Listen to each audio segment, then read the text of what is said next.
Senator Warren, I'm delighted to have you with us today.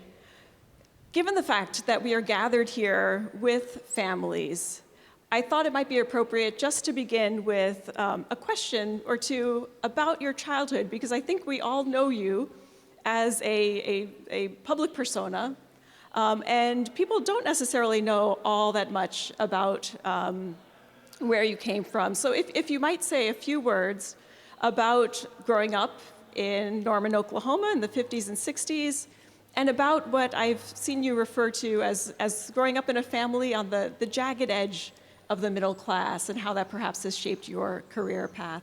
Well, thank you, Liz. And actually, I just got to start by saying, class of 2021, I told you I would be here. And I am so happy to be with you to celebrate, and to all the parents and everyone else. This is just fabulous. I want everyone to kind of lower your expectations here. I think we are the musical interlude between the two graduations, except I don't play a musical instrument and I can't sing worth a lick. So we're just gonna see how much we can talk about and engage in this. So it's true, I grew up in Norman, Oklahoma. I am the first Okie to be the senator from the Commonwealth of Massachusetts, a singular achievement that may not be matched in many years to come.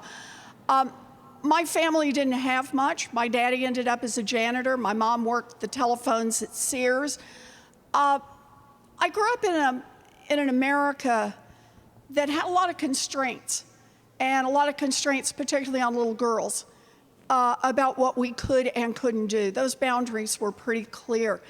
And I was thinking back not long ago about where the pivot points are in your life, and everybody here has had some of them, where you could have gone the other direction, like my first husband. You could have taken a turn in a different direction, and then, you know, things happen, you make corrections. I got a second husband. And a great one. True. Okay, so we're gonna start numbering the advice, right, from today, because that's part of what graduations are about. And besides, I love you all, class of 2021. I was your commencement speaker. There's your first piece of advice. When you find a good one, hang on to them. But what hit me about pivot points is how somebody helps you in those points. And you know what the one was for me? Second grade. I had a second grade teacher, Miss Lee, who took me aside one day and whispered into my ear, Miss Betsy, because that's what everybody in my family and my growing up called me, Miss Betsy, someday you could be a teacher. And it totally changed how I saw myself. And it totally changed the path I got on. It meant that I had to start preparing for college at a time when nobody in my family was a college grad. It meant that I knew I was gonna do something with my life. So, to all my friends in the class of 2021, can I use this moment to say, do two things? One, you've already hit some pivot points in your life. Thank somebody who put you on the path. Miss Lee is gone, and I can't thank her, but I can ask you to thank someone who's still around. And the second is be a pivot point in someone else's life. You can do that. You guys are good at that. That's wonderful advice. I want to note that we have a couple of things in common, Senator Warren and I. One of them is the fact that I have Senator Warren's old office phone number, which I discovered when I received a call from Bernie Sanders, who asked for Elizabeth, to which I said yes. We worked it out. The other thing we have in common, I only discovered yesterday, is that we both started law school with a toddler in tow. And I would love to hear about your path into law school. Why law school, why then, and how was it? So I did make it through college. I got married at 19, dropped out. I mean, boy, can I tell you the litany of not the traditional path for how to end up where I am today. But I finally made it through. I became a special education teacher. By the way, can we hear it for all our public school teachers? Yes. Yes, yes. I got pregnant, I got fired, those were the days. Always remember about law though. When you ask the question about how law changes things and how much power you now have to be part of this, at the time I got pregnant, it was perfectly legal to say to a woman, oh, so you're gonna have a baby? Bye. That was the end. I'm at home, I have a little one. I can't do at home 24/7. I just can't. It's just not who I am. So I'm looking around thinking, what can I do? I think about getting a job. Husband number one, which is why I number them, said, you can't get a job. That's not on the table. So I decided I'd go back to school. And I was not one of those people who, like, I always knew I'd go to law school. I never knew I was going to go to law school.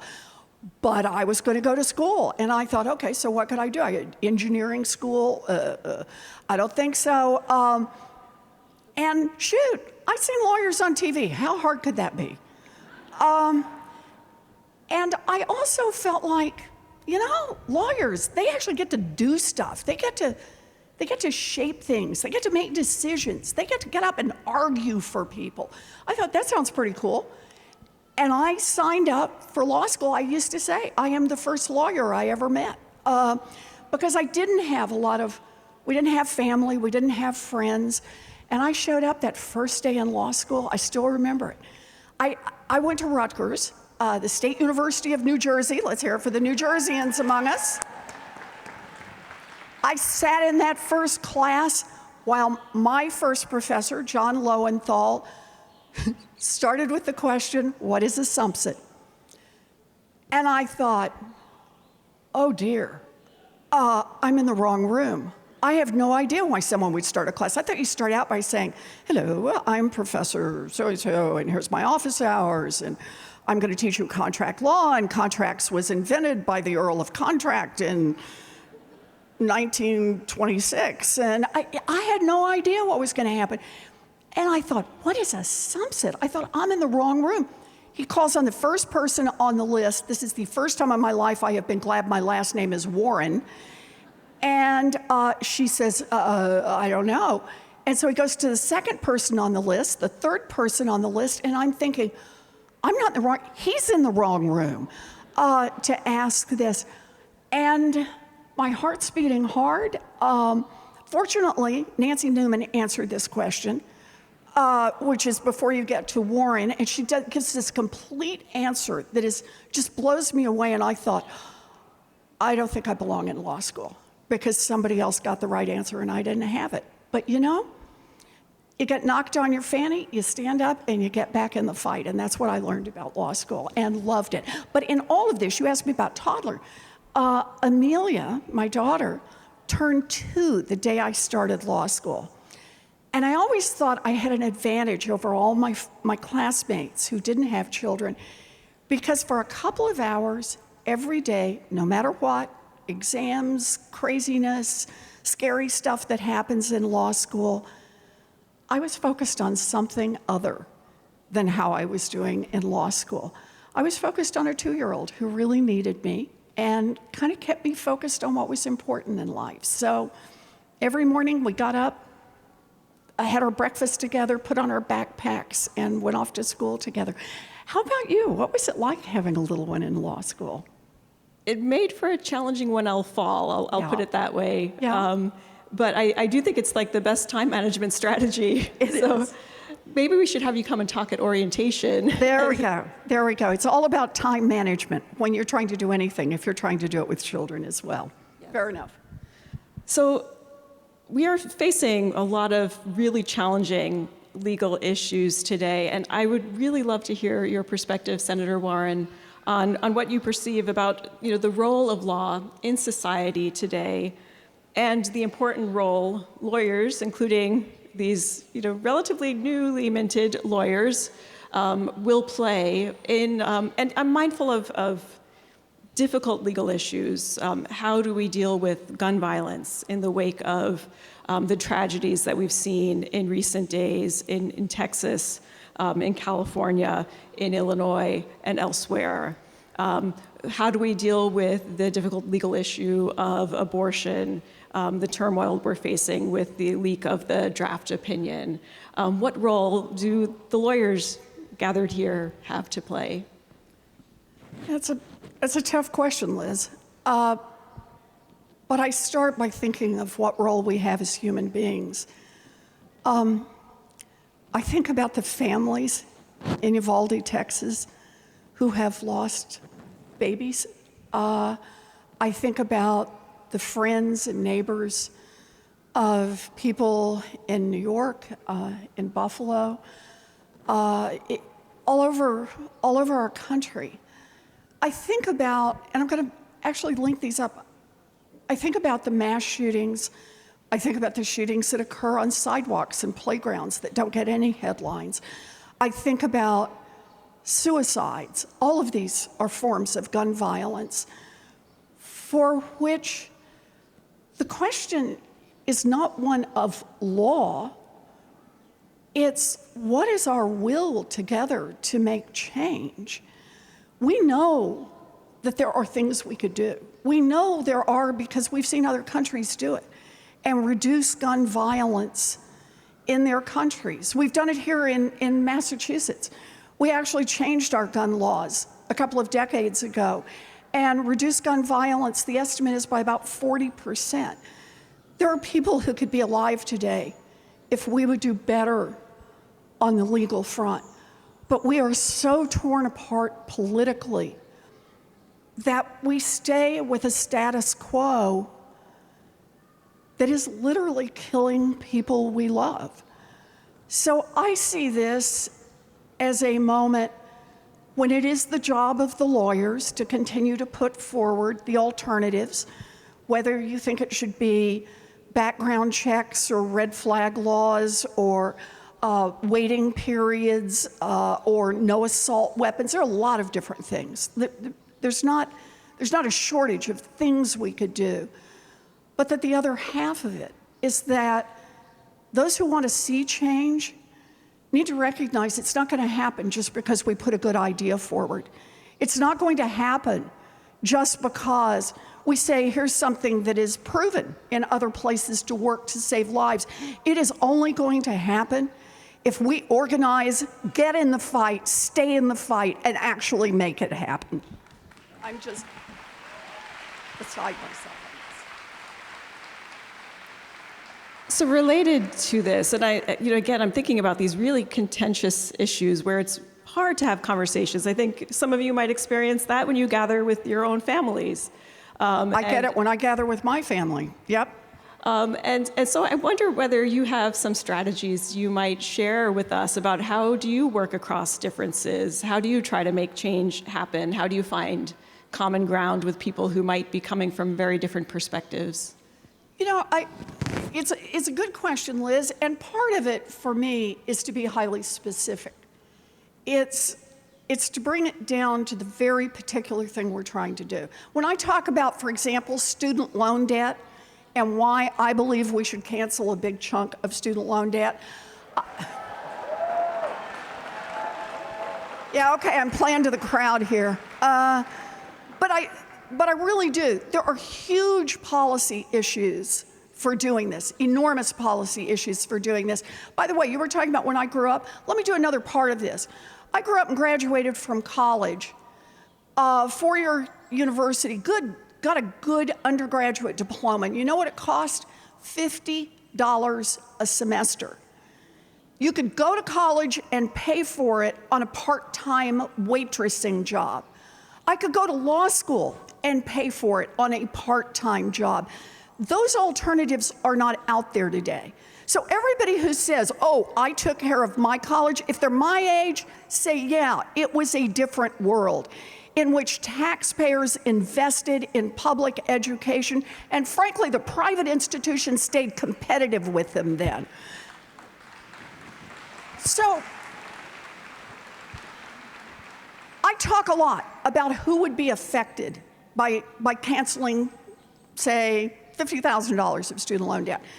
And one of the things I talk about is who borrows money and for what.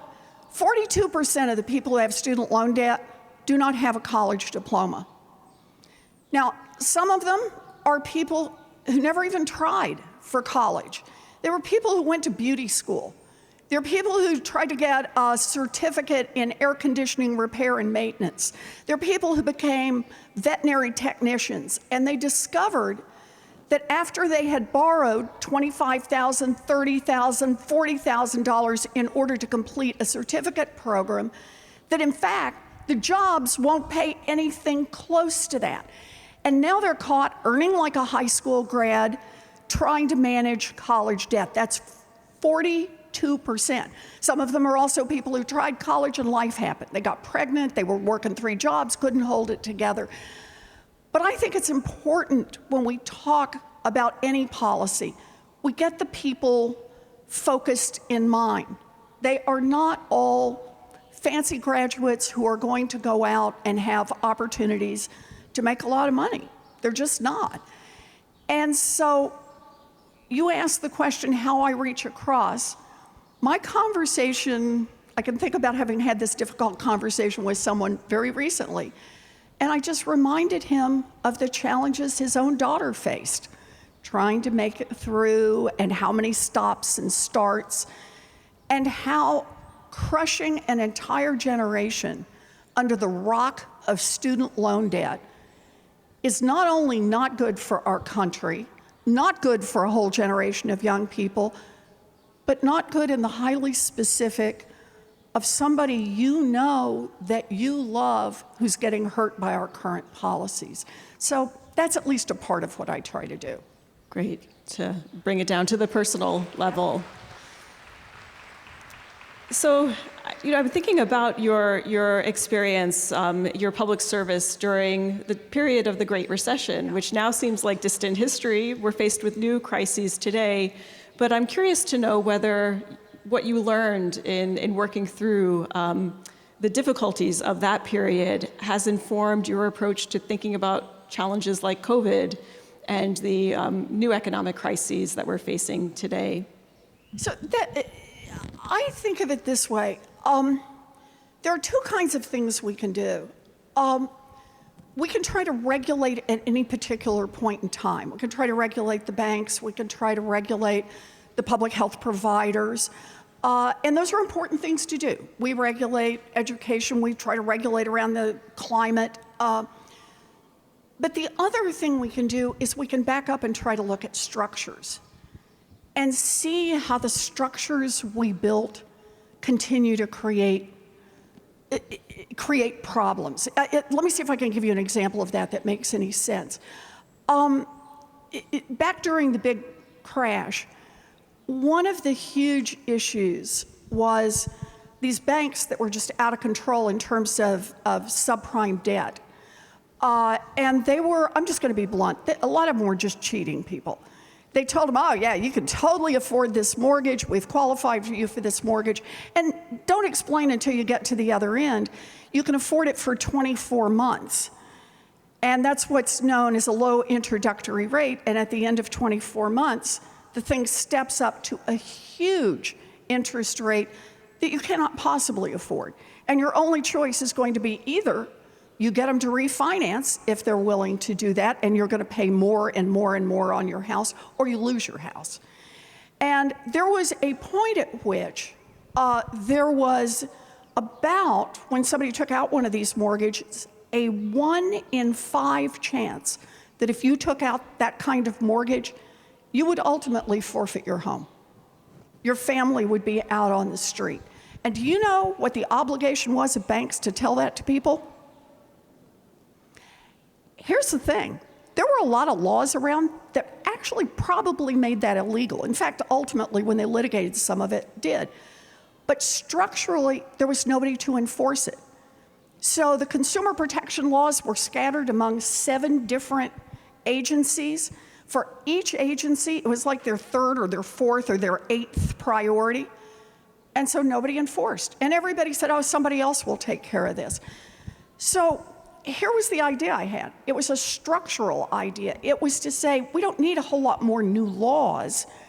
What we need is a structure where one agency scoops up all of these laws and has both the responsibility for enforcing them and is held accountable for enforcing them. So there's somebody whose sorry rear end you can pull into Congress and fry them if they're not doing their jobs. That, to me, was the part about what I started to learn during the crash, the importance not just of saying, I need a new law, I need a new law, I need a new law. It's to think about structures that will get this law to work over time and getting someone who's going to have, in that case, the resources to be able to push forward on it. And that's what became the Consumer Financial Protection Bureau. Cool. Amazing. So, we're in an unusual position today insofar as we're before a crowd of not, immediate new graduates, but of people who are a year or two out from their time at HLS. And I'm wondering if you could think back to that early part of your career and actually more recent part of your career as well, but think about, what are some of the challenges and headwinds that you've faced?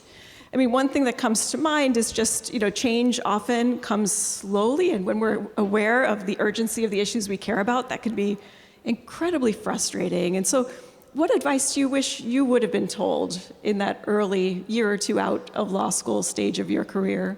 Okay, so a lot of people don't know this. My initial challenge when I graduated from law school, I didn't have a job. Like none, nothing. I was 9 months pregnant, and women were not the highest sought out young associates, but those that were 9 months pregnant were like, no, they were not on the list of people anybody wanted to hire. I graduated from law school and thought, great. I spent 3 years in law school. I loved it. I loved it. And now I'm not even going to use this diploma. I'm not even going to be able to do anything. And I really do believe, you got to believe in a higher power on this. The challenges that get put in front of you have lessons in them you need to learn. I ended up practicing law out of my living room. That is a challenge with a brand new baby and a toddler. People came over, I kicked toys under the couch and looked very sophisticated and ready to go. But I learned to see law. My first experiences were seeing people, looking them right in the eye, who were profoundly affected by the ne'er-do-well ex-husband who was not paying his child support and mama and babies were doing without.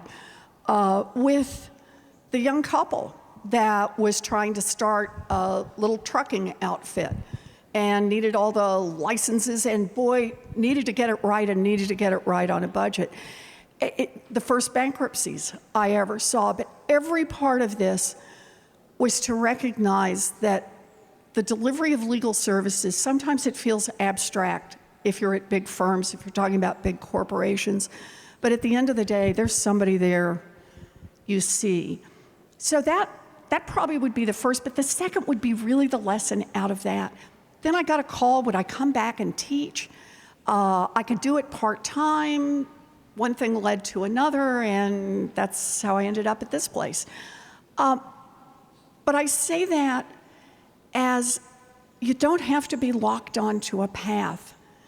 The day you graduate, you're already past that. You don't have to be locked on it 2 years. I wasn't.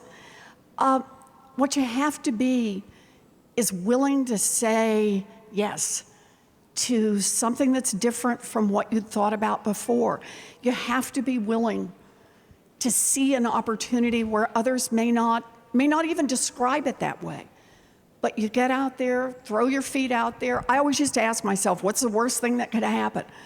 Well, you'll fail, and that's embarrassing, but better to try and fail than not to try at all, was my view on that. That's kind of pretty clear, been my life for a long time. So,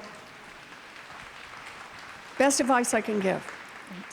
Actually, let me just say that. because it comes up and it embarrasses people. I ran for president, spoiler alert, I lost. Yeah, but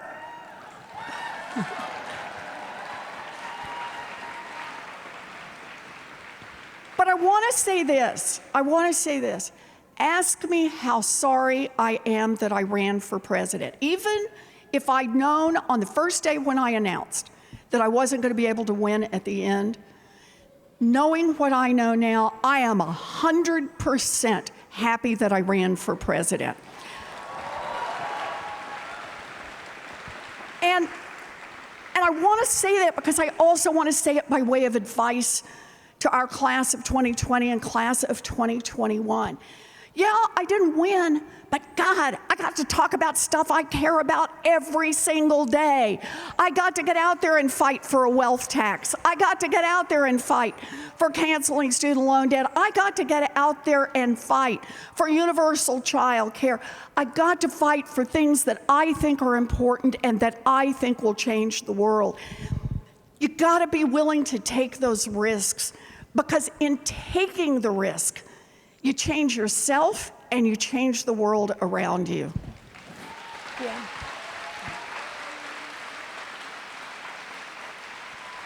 So you've had a remarkable career path. And I'm wondering, looking back from today's vantage point as we're gathered here to celebrate 2 graduations, I'm wondering, to what extent do you think that your law degree specifically shaped the path that you took? Oh, totally. Law degrees are like the coolest thing on earth. And I'm convinced they're the coolest thing because they change how you think. You may not want to admit that, but it is true. It changes how you see the world. And I'll tell you a story about this. I think she would forgive me for telling this. You may have heard of Elena Kagan. She used to be dean at this joint. Elena and I were doing a conversation, actually, with students up over in the hall over there. And we had a bunch of students, and it's nighttime. And they're asking different questions, and we're talking about going into different kinds of public service and different ways you can do public service, not all of which require a law degree as the entry. In fact, many of them don't. So the person said, well, what's the point of getting a law degree? Does it really matter? If you're interested in these other things, is a law degree really valuable? Elena claims that she looks over and she says, listen, she said, I sit at dean's meetings, and she said, I can go around the room after people have talked a little bit, and I can say, law degree, no law degree, law degree, no law degree. It's how you think, it's how you organize, it's how you argue. And here's the best part. Having that terrific law degree, having that education, you gotta now use it to open your lens on the world, not to narrow it. You wanna practice law? That's great. I think practicing law is fabulous. 100 different ways to do that. But you can also decide not to practice law. And if you decide not to practice law, by golly, you will still be using that 3 years of education. I promise you that. Totally worth it. Well, this has been such a wonderful, wonderful conversation. We have time for one last question. And again, I'm bringing you back to your HLS days, because why not? I would love to hear your perspective, having taught here, taught generations of students here. And I know you had a reputation for being a really wonderful Socratic teacher in particular, a skill I'm still working to master 7 years in. But what are your memories of your time at HLS? What stands out to you about HLS students and teaching at HLS? And then I'm going to tack on the extra question if there's any other words of advice you'd like to throw in.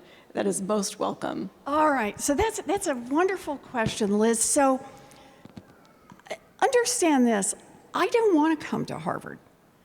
I was teaching at Penn. I was happy at Penn. It was great. It's a smaller place. We were cozy. We had this great house, Bruce and I did. Harvard made an offer. We came up here, we visited. This is in the 90s. Harvard made an offer, and I said no, and went back to Penn. And I was getting deep into the fights over the economics of American families. I was studying bankruptcy, the many ways formally and informally that we have hollowed out America's middle class, the ways that racial economic divisions have widened rather than narrowed. The opportunity gap in America is a big part of what I was starting to study. And I'll be blunt, I was starting to get more restive about keeping this within academic studies and getting into more fights, more public, I mean, relative to the academic world, more public fights. And my sweet husband, number two,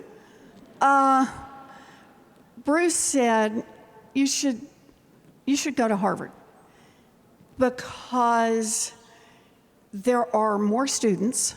It's a much bigger place where you can find people who want to get in these fights alongside you. And Harvard will be able to support a lot of the work you want to do. So I called, I came. And it's a way of saying, I came for you. I came because of I'm one person, and I do as much as I can, but you want to make real change, it takes a lot of you. If you want to build a world that's better, you don't get to do it on your own. You can't do it on your own. You've got to have people who are going to be part of that fight. And so I came to Harvard to get to know one class after another, and to give them the most I could from my heart. And that is, what is a subset? It was taking them through tough contract law and bankruptcy law, dragging them in when I could to my research, encouraging them in the things they wanted to do that I might be able to help with. And I just want to say, the best part of having been here has been all of you. Katie Porter was my student here. Andrew Crespo was my student here. I keep going through the list. I feel so deeply grateful for having had an opportunity to live a life that means something deep down to me. And Harvard and Harvard students have been a powerfully important part of that. My last piece of advice, I think, is the one I may have given you a year ago, but I may not have said it quite this way. And that is, life is way too short to spend it doing things that you don't love. You have a chance now. You've got this diploma. You can go and you can take on the world in so many ways. The only limit will be your imagination, and that you can fix. So I ask this of everyone. Keep in mind, I got to do 2 commencements for you. So I'll wrap this one by saying, please, don't spend your life doing things that don't move your soul, because moving your soul is totally worth it.